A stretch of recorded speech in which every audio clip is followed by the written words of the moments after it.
Hi, my name is Carmen Winstead. I'm 17 years old. I am very similar to you. Did I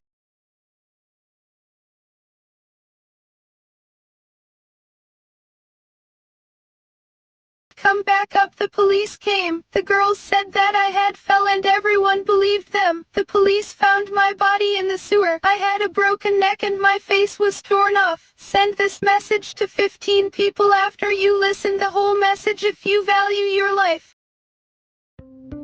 life.Hello， 大家好，我是正正。或许你们还记得这条信息吧？今天是马化腾生日，转发这个信息到5个群里面，你的 QQ 号等级会多出一个太阳，再送100个 Q 币。我已经试过了，你也赶紧转发吧。大家收到过类似的动态吗？收到过的在弹幕里打个1，不敢说全部吧，绝大多数使用过 QQ 的用户都应该看到过这条信息吧，直接让我梦回少年了。那么在这里再分享一个热知识，马化腾的生日是10月29日 ，Q 币是不可能发的。不过别以为类似的事情只发生在国内，在国外的互联网社区当中，也总会有一些闲得无聊的人。最近发现了一篇女孩无辜惨死的文章，而且看完之后，如果没有转发到社交网站上，就会给自己招来厄运。我的第一反应是，这又是什么吓人玩意儿呢？但仔细想想，如果这是真实事件，那个可怜的女孩为何死后还不得安宁呢？那下面就和正正一起来看看这条转发信息背后的故事吧。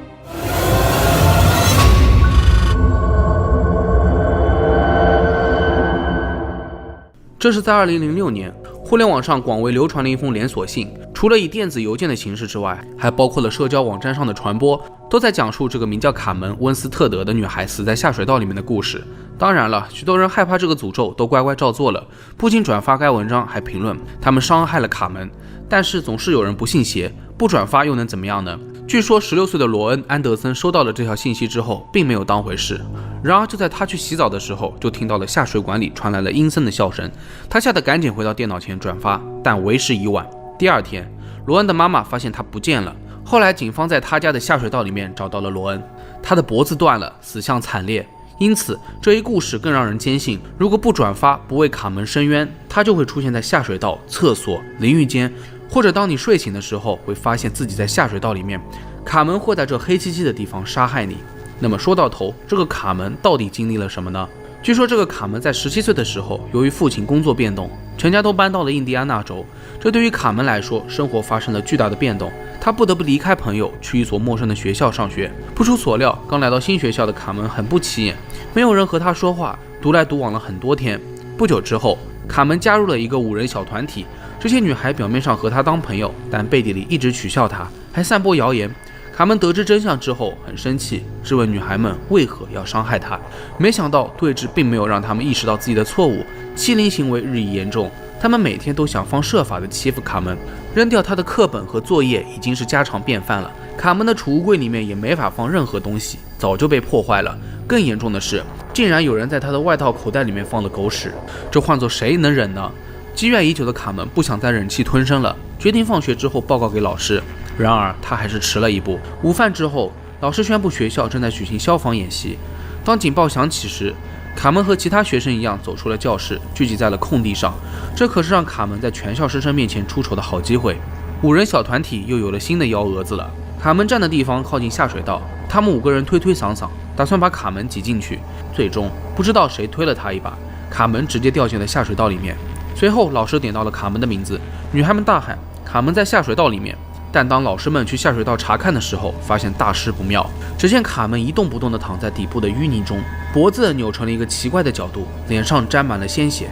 卡门就这么没了呼吸。当警方赶到的时候，设法把尸体拖了出来。经确认，卡门在掉落的过程当中，颈部折断，脑袋着地后当场死亡。很快，警方宣布，在场所有师生都要接受警方的盘问。然而轮到这5名女孩的时候，她们早就统一了口供，谎称自己亲眼目击到了卡门是自己不小心掉进下水道里的。最终，警方根据这些女孩的证词，把卡门的死裁定为意外事故。距离卡门去世已经过去几个月后，所有的人逐渐淡忘了这一事故。然而怪事却发生了，卡门的同学们陆续都收到了奇怪的电子邮件，标题为“他们推了他”，并声称卡门并不是自己从下水道掉下去的，而是被人推了下去。不仅如此，邮件上面还警告说，有罪的人必须要为自己的错误买单，如果他们不承担责任，后果就会很严重。然而大多数同学都认为这些诅咒邮件是恶作剧，为了吓唬人。但是一部分知道卡门受尽欺凌的同学就很心虚。果然诅咒验灵了。几天之后，当时把卡门推到下水道的女孩们正在家里洗澡，这个时候她们听到了奇怪的笑声，好像是来自下水道。女孩想到了自己收到的邮件，惊慌失措，立刻跑出了浴室。她很害怕，早早的就入睡了。第二天，母亲发现她房间里空无一人，到处都没有女孩的踪迹。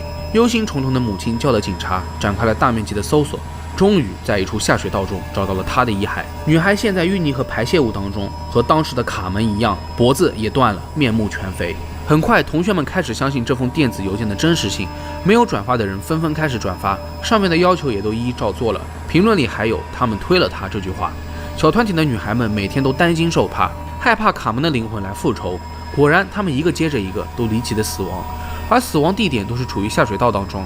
但是杀戮并没有就此止步，任何不相信卡门是被推下去的人都会被发现死在各种下水道、排水沟中。因此，互联网上流传的这样的说法，卡门的灵魂一直在追捕不相信他故事的人，如果你不为他伸冤，那么厄运就会降临到你的头上。那么你们看到这样的信息会置之不理，还是会转发保平安呢？不过咱们已经混迹互联网多年了，都是过来人，应该不会被这种故事吓到吧。如果你还是担心的话，就不要在弹幕里面或者评论区为自己护体了，偶尔迷信一回也不是什么大事吧。当然了，如果有小伙伴在看本期视频的话，那也不要害怕，因为我已经帮大家调查过了，不管是在印第安纳州还是在美国别的州，根本就没有卡门的死亡案例，就是个虚构的故事而已，一个典型的用来吓唬人的连锁信息。不同的是，它不再要求转发到几个人，而是直接分享到了社交网站上面，让更多的人看到，形成了病毒式的传播。为了避免不幸，许多人纷纷转发，毕竟转发一条信息又不会浪费多少时间，万一是真的诅咒呢？后果可真的是太可怕了。然而知道这一骗局的人，也就是抓住了这类人的心理，一传十，十传百。其实像这样的诅咒故事，网络上面还有许多版本，最常见的就是用一张恐怖的剧照，再加上一点俗套的剧情，就可以收获大量的转发。但为什么本期要特地选卡门的故事呢？因为校园霸凌这已经不是什么新鲜词了，甚至在这个世界上的任意角落，每时每刻都在发生着。大家应该有注意到，上映过好几部关于校园霸凌的电影，让人们更加直视了校园里面最黑暗的角落。更让人扎心的是，相比剧情，现实往往更加的残酷。大家回忆一下，以前在班里或者在年级里面，是不是总有几个受气包，如果不加以控制，就会变成霸凌的对象？但是当他们向校园欺凌宣战的时候，往往会受到10倍、100倍的伤害。如果这事情发生在我们的身边，作为旁观者应该怎么做呢？一时间我还真说不上来，因为大家都有顾虑，一旦处理不好，自己也会受到同样的霸凌。所以现实生活当中，更多的人习惯睁一只眼闭一只眼，害怕自己被牵连，根本就不知道该如何制止这一现象。其实我一直不能理解的是，这些人是不是电影看多了？上学是去读书的，不是去学什么古惑仔的。然而心智不成熟的未成年人，本质上都是一张白纸，白纸被抹黑是成年人该反思的问题。作为老师和家长，应该善于观察和沟通，一有苗头应该立即阻止。对于学生们来说，正面反击并不是最正确的办法，寡不敌众的时候还要学习避免冲突，事后向家长或者老师寻求帮助。我们也听过一些因为受不了霸凌以暴制暴，最终酿成惨剧的新闻。暴力从来都不是解决问题的手段，还可能让孩子成为新一轮的施暴者。不要因为一些意气用事，毁了自己的一生。那么好了，本期视频到这里就结束了。如果你觉得本期视频做得还不错的话，也别忘了点赞、收藏、加关注。我是正正，那咱们下期视频再见吧。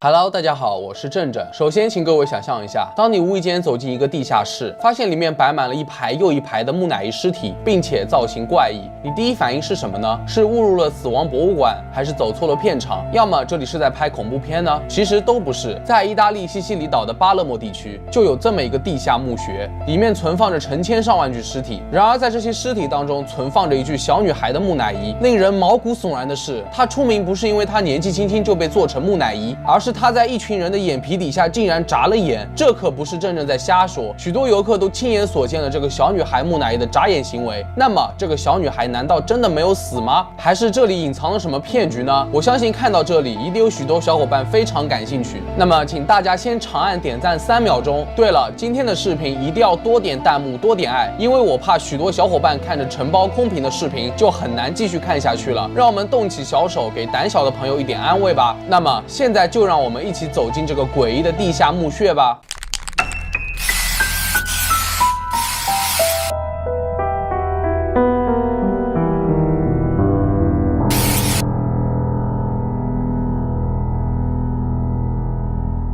在巴勒莫地下墓穴当中存放着8000具尸体和1252具木乃伊，这些木乃伊姿态各不相同，有的站立，有的躺着，穿着各异。因为防腐过程相当昂贵，所以他们中大多数都属于阶层级，一般都是按性别和社会类别划分的。有年轻的女孩，有刚结婚的新娘，也有身着盛装的军官，穿着工作服的牧师，也有的尸体穿着当下流行的服装，甚至有整个家族被安排在高高的架子上，用栏杆固定着。这些尸体还摆着不同的姿势，例如2个孩子一起坐在摇椅上，死者的家属可以定期过来拜访，更换服装，甚至在某些纪念日子里，家人还可以握住死者的手，一起做祷告。然而在这些木乃伊当中，最为著名的就是罗莎莉亚·伦巴多，她是最后一批被允许埋葬在地下墓穴当中的人。罗莎莉亚出生于1918年的12月13日，她在2岁的时候得了肺炎，当时没有抗生素，医生也无能为力，这么小的婴儿就离开了人世，父亲当然伤心欲绝，难以接受了。苦恼的父亲强烈希望将女儿的尸体进行防腐处理，于是去找了著名的防腐剂制造商萨拉菲亚教授，他用自己所掌握的特殊防腐技术对尸体进行了防腐处理。被处理过的女孩尸体存放在地下墓穴内，经历了100年后，罗莎莉亚躺在玻璃棺材中，皮肤及表面表情仍然酷于熟睡当中的小女孩，睫毛栩栩如生，一团金色的头发上还绑着一个蝴蝶结，看起来就像是个洋娃娃，因此她被称为睡美人，也是世界上保存最完好的木乃伊之一。然而人们口口相传的不仅仅是罗莎莉亚保存的异常完好的身体，还有另外一个重要的原因，那就是许多前来参观的游客都信誓旦旦地说自己看见了小女孩眨眼睛了。这些照片也显示着她的眼皮张开和闭合的距离只有几十分之一英寸，在地下墓穴的昏暗灯光下依然可以看到她的眼睛像身体的其余部分一样完好无损。这个小女孩难道真的还活着吗？这也太不可思议了吧！如果还活着的话，意味着她已经在棺材里面待了将近100年，她又是如何生存下去的呢？此时此刻，郑正心中有一连串的疑问，想必大家和我一样百思不得其解。实际上，有一部分人确实认为小女孩可能还活着，但是也有一部分认为是棺材内部的温度变化导致了眼窝收缩，从而产生了眨眼的效果。但是巴勒莫地下墓穴的策展人提出了不同的看法，他认为这是一种错觉，是由窗户的光线不同，照射在它的角度也有所不同，所以造成了这样的视觉错误。一天当中，光线的方向会改变，所以小女孩似乎在一天内会多次睁开或闭上眼睛。策展人是在2009年发现的这一怪事，当时博物馆的工作人员移动了棺材，导致了她的身体略微移动，这让参观的人更加清楚地看清了眼睑。他意识到原来小女孩的眼睛从来都没有完全合闭过，这是罗莎莉亚最后安息的地方。当她看起来眨眼的时候，真的非常灵动，有点像是刚从小睡中醒来。不过这一睡就是100年了。当然了，这个谜题同样也吸引了许多科学家的兴趣，他们近距离观察到这个小女孩的木乃伊，可以看到她的眼睛和其他的木乃伊很不一样，眼睑稍微张开会给人一种小女孩刚刚入睡的感觉。然而这玻璃背后可是个真实存在的女孩啊，到底是什么情况呢？科学家决定对其大脑进行 X 射线检查，毕竟这个木乃伊在密封空间当中待了将近100年了，一下子暴露到地下墓穴空气中的话，这是很危险的。X 射线显示出她的大脑和肝脏竟然都完好无损，大脑半球和肝器官都可以清晰的可见。之前我也做过一期男人与木乃伊的爱情故事，才华横溢的医生为了使爱人永远的陪伴在身边，于是就把它做成了木乃伊。但是防腐技术就真的能做到这么的优秀吗？也就是因为这个木乃伊眨眼事件，为小女孩做处理遗体的萨拉菲亚教授引起了别人的广泛关注。在2007年，他的手写回忆录中发现，当年他使用了神秘的木乃伊化技术，在普通的防腐处理中，尸体的内脏器官都会被去除，空洞中会注满钠盐，使身体完全干燥。然而萨拉菲亚并没有选择这么去做，他很巧妙地在尸体上做了一个小孔，注入了福尔马林、锌盐、酒精、水杨酸和甘油的混合物。混合液当中的每个成分都发挥了自己独特的作用。福尔马林制成的液体可以杀死细菌，甘油来防止它的身体过度干燥，水杨酸不仅可以杀死肉体的真菌，还能防止霉菌的生长。最神奇的一种就是锌盐了，它是用来让尸体变得僵硬，防止面部的脸颊和鼻腔凹陷。不得不说，萨拉菲亚教授的技术真的是相当高超。他从1900年就被获准在教授的解剖学院对人体尸体进行尸检，完美的手法很快就得到了人们的钦佩。2年后，他还被传唤去修复意大利爱国政治家克里斯皮的尸体，在抵达巴勒莫时，保存的条件岌岌可危。最终，艰苦的修复工作为他赢得了社会各界的赞誉。他还被允许重新展开工作，修复杰出人物的尸体，以便他们的身体可以保存更长的时间。在历史上的西西里岛，死亡一直是个禁忌的话题，所以给尸体防腐是世代相传的事情。活着的人想让死去的家属在死亡当中生存，活人与死人之间似乎有着特殊的关系。大家都认为死者会充当保护者，保护着活着的家人。其实恰好相反，死亡并不是真的禁忌，而是西西里人生命当中最重要的一部分。几个世纪以来，许多西西里人都在使用木乃伊来确保生与死之间有一种永恒的联系，所以才会形成如此的地下墓穴。最初只是用于存放去世的男修道士的尸体，后来慢慢成为了地位的象征。墓穴是通过死者亲属的捐赠来维持的，每个新的尸体被放置在一个临时地点，后来被放置在一个更永久的地方。只要捐款不中断，尸体就会留在适当的位置。但是当家属不汇钱过来的话，尸体就会搁置在架子上，直到他们恢复付款为止。其实，在2009年，从国家地理杂志拍摄的照片来看，小女孩的木乃伊尸体已经出现了腐败现象，最明显的迹象是肤色已经变化了。为了防止尸体进一步的腐化，木乃伊其棺材被转移到注入氮气的玻璃罩中。而如今前来参观木乃伊的游客络绎不绝。看了一些纪录片，正正其实也挺想去参观看看这些艺术品的，领略一下高超的防腐技术。其实就算是看了一些科学解释，也仍有许多人相信这个小女孩木乃伊眨眼了，其实是小女孩仍然在沉睡。可能这也是意大利骨子里的一种浪漫与深情吧，与科学无关。也正是因为这份真挚的情感，萨拉菲亚教授帮助了小女孩的父亲实现了这个梦想，一位父亲对女儿的爱将永不泯灭。好了，本期视频到这里就结束了。如果大家感兴趣的话，可以去看看相关的历史图片。木乃伊看似可怕，但实则寄托了家人的全部思念。这么想的话，这些木乃伊尸体也就没有那么让人害怕了。特别是今天讲的这个小女孩木乃伊，能存放将近100年，可以说是完美无瑕的艺术品了。那么你们对于把死者做成木乃伊有什么看法？可以在评论区交流一下。在这里，正正还要感谢给我充电的 LYN3PGC 沈先生和他的白娘子，代号炽天使，老站长在此，全面内鬼，斩邪白羽，大鲨鱼嗷呜嗷呜嗷 ，MOQING 言语，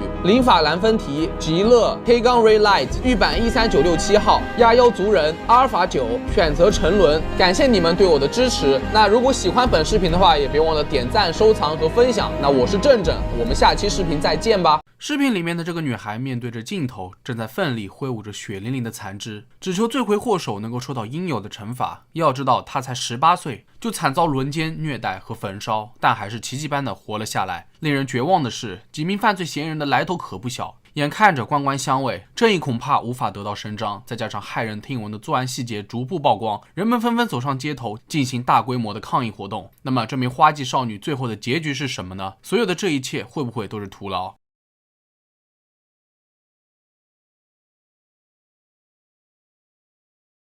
？2012年3月9日，乌克兰尼古拉耶夫市发生了一起震惊全球的致命强奸案。受害者名叫奥克萨娜·马卡尔。当晚，他独自来到市中心的一家酒吧，因为是那里的常客，所以上班的女服务员对他很熟悉。进店后，他只点了一瓶啤酒。在晚上10点左右，两名年轻人进入酒吧，他们分别是马克西姆和阿尔乔姆。两人就落座在奥克萨娜的邻桌。没过多久，他们显然是搭讪成功了，3个人拼桌到了一起喝酒。然而，接下来的事情就超出了所有人的预料。奥克萨娜很快就被灌醉，马克西姆和阿尔乔姆立刻提出要把他送回家。可实际上，他们把奥克萨娜带去了另外一名朋友家中，后者名叫叶夫亨。他与奥克萨娜其实相识已久，一直想与之展开进一步的关系，却屡遭拒绝。根据酒吧女服务员透露，奥克萨娜的饮品当中很有可能是被下了药，不然以她的酒量根本就不可能那么快醉倒。来到叶夫亨的公寓后，这3名男子将奥克萨娜带到卧室。此时，这名女孩已经昏睡了过去，随后就遭到了轮奸。等她清醒后，奥克萨娜威胁他们要报警。由于担心罪行暴露，恐慌之中，这3名男子随手拿起了一根电线，试图勒死她。没过多久，女孩渐渐的没有了呼吸，他们赶紧出门去寻找抛尸的地方。大约过了半个小时，等他们重新回到公寓后，发现奥克萨娜竟然还有呼吸，于是再次用电线勒住了她的脖子。紧接着，3名男子把奥克萨娜包裹在床单和枕头套里面，将其丢弃到附近的一栋废弃已久的建筑楼里。在那，为了毁尸灭迹，他们点燃了床单和枕套，确定女孩正在垃圾坑当中燃烧后，这3名男子便匆忙逃离了犯罪现场。话说看到这里，所有人都以为奥克萨娜会必死无疑，可万万没想到，经过了10个小时的燃烧，奥克萨娜依然神志清醒，她拼尽最后的力气发出呼叫声。到了第二天，也就是3月10日上午，有人开车经过此地，听到了微弱的呼喊声。经过了一番寻找，终于在一堆烧焦的垃圾中发现了全身赤裸的奥克萨娜。很快，警方不到5分钟就赶到了现场，他们合力把奥克萨娜从废墟当中拉了出来。女孩试图站起来，可由于脚踝被严重烧伤，立刻就摔倒在地上。凭借最后的力气，奥克萨娜试图说出罪犯的名字。后来警察为她披上了衣服，接着等了40分钟，救护车才姗姗到来。经过医生诊断，奥克萨娜脖子有明显的伤痕，全身体表至少有55%的地方被严重烧伤，其中很大一部分为3度和4度烧伤，肺部也因持续吸入烟雾而受损。对于奥克萨娜的伤情，医生表示非常的惊讶，因为这种程度的烧伤是需要长时间躺在炭火上面才有可能达到的，而且在一般情况下，燃烧个2到3个小时人就会死亡。可奥克萨娜的肾脏几乎都快要烧熟了，竟然还能活下来，简直是个奇迹。医生也坦言自己行医30年都没有见过这番可怕的场景。3月11日，奥克萨娜的母亲得到消息，赶紧来到了女儿所住的医院。到了3月12日，为了防止坏疽扩散，奥克萨娜的右臂和双脚不得不截肢。除此之外，她的躯干、大腿、腰部也都被烧得惨不忍睹，必须要待在重症监护室内部。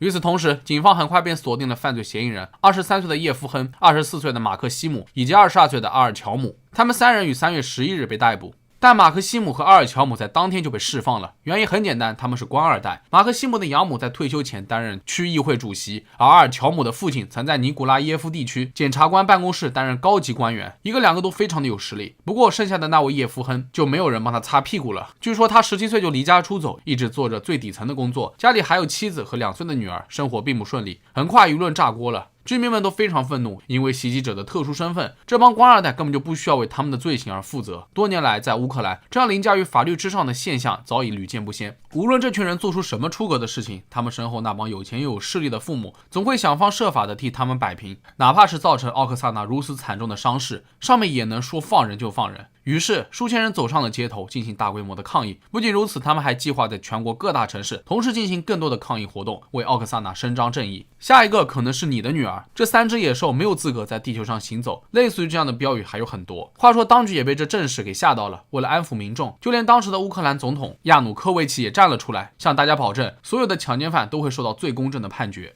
而此时，奥克萨娜的母亲泰迪亚娜拍摄了女儿躺在医院病床上的视频。面对镜头，奥克萨娜艰难地举起残肢，她开口已经很困难了，任何多余的动作都是在徒增痛苦。而泰迪亚娜仍然在敦促女儿在镜头前描述这次袭击事件。奥克萨娜断断续续地表达了自己的愤怒，然而作为母亲，她却在继续催促女儿，告诉大家只要我还活着就会抗争下去。女儿也就重复了母亲的话。另一边，这3名男子的审讯视频也遭到泄露。其中叶夫亨平静地向调查人员讲述了他是如何强奸奥克萨娜的。他威胁要报警时就计划要杀死他，他一直在哭，不肯冷静下来。本来想徒手勒死他的，结果不好弄，就找了根电线。事情结束后，我们3个人一起抽了根烟就分开了。自从这2段视频发布在网上后，立刻炸开了锅。一方面，许多人都怀疑奥克萨娜的母亲在消费女儿，针对他们母女的留言也越来越多。另一方面，谋杀未遂的嫌疑人这么随意就被释放，实在是无法给公众一个满意的交代。因此，越来越多的人都参与到了抗议活动中，每个人都在愤世嫉俗，他们赤裸着上身，表达着不满，甚至冲进国家检察官办公室大闹。同时，为了帮助奥克萨娜，数千位好心人开始为她捐款献血，希望这名可怜的女孩能够得到最好的治疗，亲眼看到罪犯被绳之以法。只可惜奥克萨娜在病床上坚持了2个多星期，还是没能撑住，不幸去世。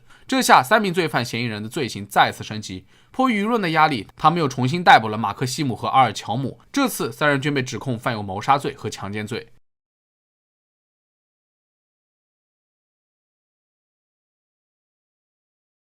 然而，随着这名可怜的女孩去世，事情似乎又有了反转。首先是关于阿尔乔姆的真实身份，有记者根据网上爆料的家庭住址前去探访。原来阿尔乔姆的母亲拉丽莎只是一名图书馆管理员，她给记者展示了丈夫的毕业证书，上面写着毕业于莫斯科大地测量技术学院。她曾在亚马尔半岛工作，拥有俄罗斯公民身份，根本就不是尼古拉耶夫地区的检察官。可是没有人相信她的话。自从家庭地址被曝光后，他就收到了大量死亡威胁，生活苦不堪言。其次是关于阿尔乔姆的罪行，拉丽莎拿出了一份文件，能够证明奥克萨娜身上并没有发现阿尔乔姆的精液。事实上，阿尔乔姆和另外2个人还并不是很熟悉。为了忘记父亲的死亡，那些日子他一直借酒消愁，包括后来在叶夫亨的公寓里，阿尔乔姆也在客厅继续喝酒。而另外2人则进入到房间强奸了女孩。后来因为担心被他俩灭口，阿尔乔姆不敢阻止他们，只能帮助收拾了残局。他深知自己没有家庭背景，所以在事后根本就不敢报警，最终造成了不可收拾的局面。最后广受争议的是关于被害者奥克萨娜和母亲的私生活。根据电视台的一项民意调查，大约2/3的乌克兰民众普遍认为奥克萨娜对这场悲剧也负有一定的责任。而之所以如此，是因为当时有不少脱口秀节目、网络论坛和不入流的小报都在大肆讨论。据这些人描述，奥克萨娜是个不折不扣的荡妇，她专门在酒吧勾搭男人，以前还因此被拘留过。而俗话说上梁不正下梁歪，这一切都要归咎于奥克萨娜的母亲。她本身也是一个长期酗酒的人，曾经因与朋友的丈夫通奸，又对朋友大打出手，被判处了3年半监禁。在此期间，奥克萨娜只能被送去寄宿学校。更炸裂的是，根据寄宿学校老师的透露，在奥克萨娜的母亲出狱后，表面上是想带女儿出去度假，实际上是把她带出去应付各种男人，自己则在一旁数钱。这可是一位能够利用亲生女儿的肉体向男人勒索钱财的母亲，也难怪奥克萨娜屡次逃学，她压根就不想被人找到。后来校长报了警，为了摆脱麻烦，奥克萨娜的母亲带来了一份医疗证明，说自己女儿是处女。可没过多久，奥克萨娜又逃学了，从此以后没有再回过学校。在听到这对母女的消息时，便是发生了如此可怕的事故。而奥克萨娜的母亲现身媒体，利用女儿录制了一系列视频，开始博取他人同情。据说她不仅向记者收取采访费用，甚至还把好心人的捐款统统占为己有。从普遍的同情再到满屏的仇恨，或许这就是人性。流言真真假假，能信的又有多少呢？最终在2012年10月30日，检察官判处了叶夫亨无期徒刑，马克西姆15年监禁，阿尔乔姆14年监禁。只可惜死刑早就在乌克兰废除了。令人唏嘘的是，奥克萨娜的悲剧只不过是乌克兰社会的一个缩影，在那里针对女性的暴力事件比比皆是。如果罪魁祸首是官二代、富二代，那么几乎没有人会去报警，都会闭上嘴巴，把丑事烂在肚子里，因为下层级的人都清楚，任何努力都是徒劳的。在乌克兰，人民根本不相信法治这种压根不存在的东西，大多数人都已经听天由命，他们从不指望社会能够做出改变，阻止针对女性的暴力行为再次发生。但这次很不一样，奥克萨娜的案件实在是令人触目惊心，这才会爆发大规模的抗议。只可惜在这中间，又有多少人是真心在为女孩声讨正义的呢？富人凌驾于法律之上，试图逃脱罪行。媒体为了博取眼球，多次发布虚假消息，受害者的私生活反复被曝光。不关心真相，只关心花边新闻的吃瓜群众，母亲是否曾给女儿拉皮条？现如今，她又是否在死亡当中获利？到底孰真孰假？只能说这很难评。怎么看都是全员恶人。我想，唯一可靠的事实就是奥克萨娜已经解脱，这位花季女孩不再需要承担巨大的身心痛苦了。那好了，本期视频到这就结束了。对于这起事故，各位有什么看法？可以在评论区下方留言。如果觉得视频做还不错的话，也别忘了点赞、收藏和关注。我是郑郑，咱们下期视频再见吧。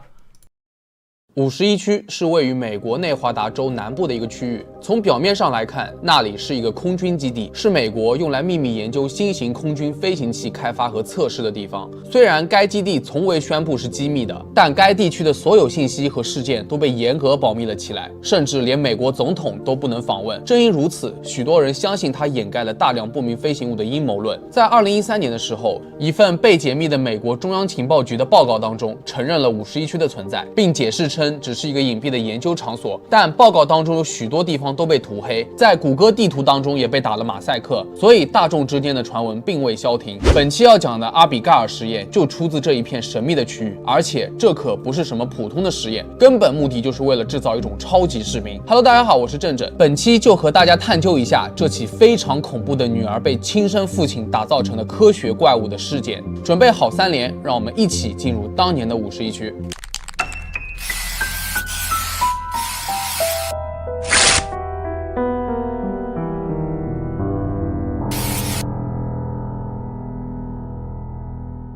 在1943年，当时正值第2次世界大战期间，由于德国的军备实力超群，美国一直在进行实验，开发新技术，追赶上去，以巩固自己在军事上面的地位。当时，德国有一位臭名昭著的医生，叫做约瑟夫·门格勒，也被称作为死亡天使。一直以来，他在对集中营里面的活人进行着残酷、不为人知的人体实验。美国则认为，德国的成就很大程度上都归功于他们的人体实验。德国的士兵肯定经过实验后才变得那么强大，无往不胜。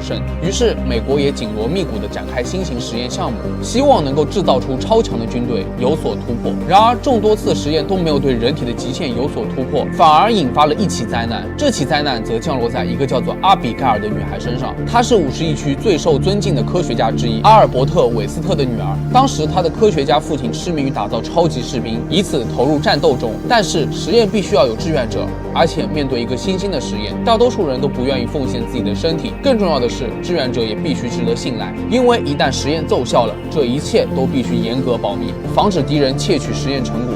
科学家想来想去都挑不出合适的志愿者，于是他决定由自己的女儿阿比盖尔来进行这次实验，这无疑是最放心的人选。而阿比盖尔本身就是一个善良美丽的人，在父亲的请求下，他同意了这次实验。随后，这个以阿比盖尔名字命名的实验就开始了。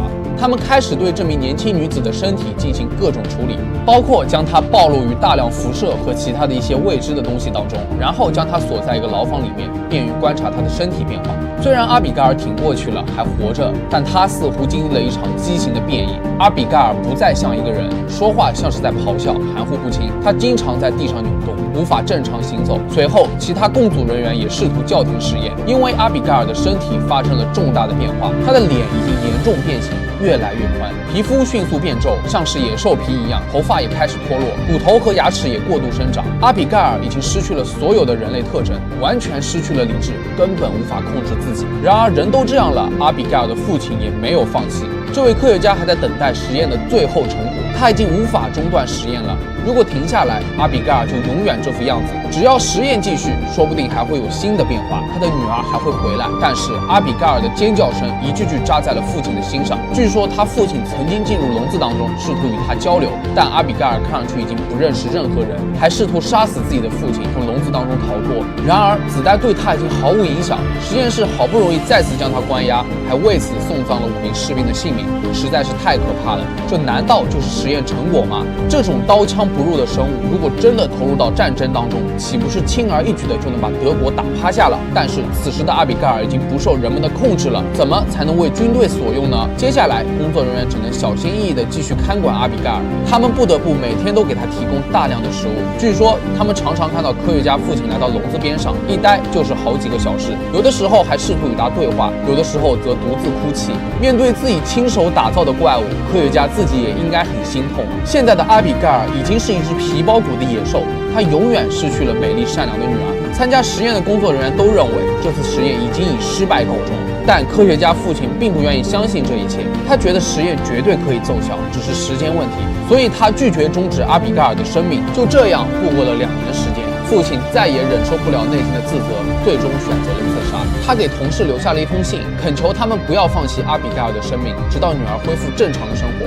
但是科学家去世后，没人再愿意花大量的钱来喂养阿比盖尔。由于他生前的请求，工作人员于心不忍，不愿将其秘密处决，而是打算停止喂食，让他自生自灭。然而在父亲逝世几年后的一个晚上，工作人员听到了阿比盖尔的尖叫声和咆哮声，不知怎么的，他最终逃跑了，杀了2个卫兵，但他只是为了填饱自己的肚子，为了防止更多的死亡。51区的高层决定用难以穿透的材料封锁阿比盖尔周围的整个区域，并决定结束与该项目有关的一切。但是还是有许多人都猜测实验根本没有结束，只要超级士兵没研究出来1天，这个实验就根本不会终止，牺牲一个阿比盖尔根本不算什么。最终阿比盖尔被重新抓住，并且关押在51区的某个牢房当中，所有人也再也没有机会接触他，他是死是活也完全不清楚。好了，故事听到这里，有没有觉得很像科幻片里面的剧情呢？这是一个流传在51区的恐怖故事，雄心勃勃的人类实验最终将妙龄女孩变成了面目全非的怪物，真的是灭绝人性到了极点。那么这个美国的51区真的就这么可怕吗？下面就让我们来揭开它的真相。其实可能有小伙伴注意到，明明是在2013年美国才承认了51区这个地方的存在，但阿比盖尔实验却发生在1943年。在这近70年里面，难道就没有其他的故事流传出来吗？世界上根本就没有密不透风的墙，这件事情就这么销声匿迹，没有后续了吗？这不，今天我也不给大家讲悬的不要的东西了，直接来点干货。这个阿比盖尔实验究竟是真实发生过的，还是上述照片都是伪造的呢？首先，照片里面这个赤裸的女性怪物，其实是出自英国插画家丹尼尔·皮科克在2017年9月发布在互联网上的。在完整的图片当中，这个怪物还抓住了一个男人的脸。而另外一张所谓的阿比盖尔实验前的照片，这位优雅的女性其实是美国女演员桑尼·哈奈特。这张照片是出现在1957年的杂志当中的。桑尼最终是因为家中着火而离开了人世，生前也从来都没有与任何人体实验沾过边。其次，最恐怖的这段视频，有人说这是从秘鲁流传出来的，是一个巫婆在吞噬人类。不过真正搜索了一下，这根本就是出自一部名叫《失魂记》的恐怖片。